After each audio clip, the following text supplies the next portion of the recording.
Well, I hope I'll have a new common agricultural policy that works for Irish farmers, that can allow the targets that are set out for this country in what's called Food Harvest 2020, which is the document that sets our targets for us.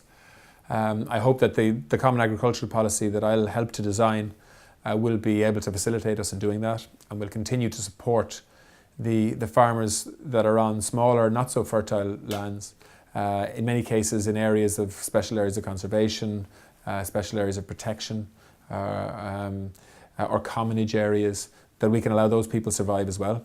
And that's what I'm talking about when I talk about the balance between, helping everybody, the guys who want to expand and grow, as well as the people who are not going to ever make a fortune out of farming, but still are important to keep the rural fabric intact.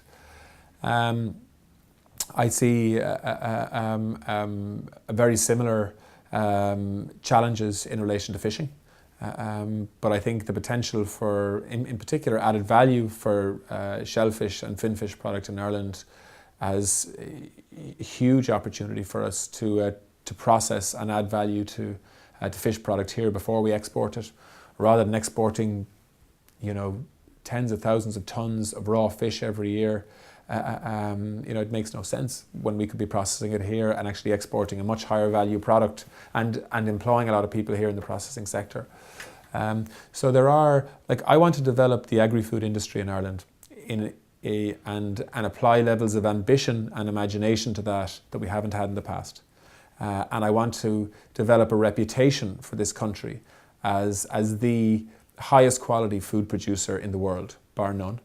And build a brand around that'll allow new markets for Irish food to open up all over the world, not just in the European Union.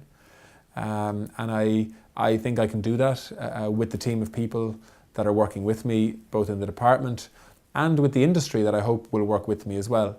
Whether they be farmers' representative groups or whether they be, big food companies like Kerry or Glanbia or Greencore or whoever.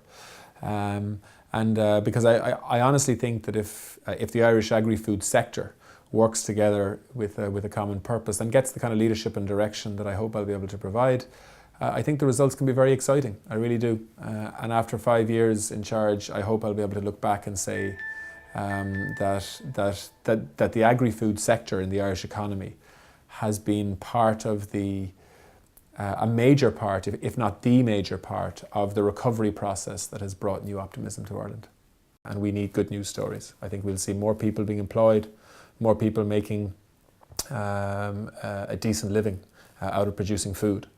And it's my job to steer that course and make it happen in the context of falling budgets in terms of the amount of money I can spend on agriculture. So it's a very challenging environment to be working in as a politician and as a minister, but I think the opportunities for the food sector and the agri-food sector are absolutely fantastic for the next 5 years. And we've set our targets. By 2020, Ireland will be producing a third more food, and will be getting an extra 40% added value for the food that we produce.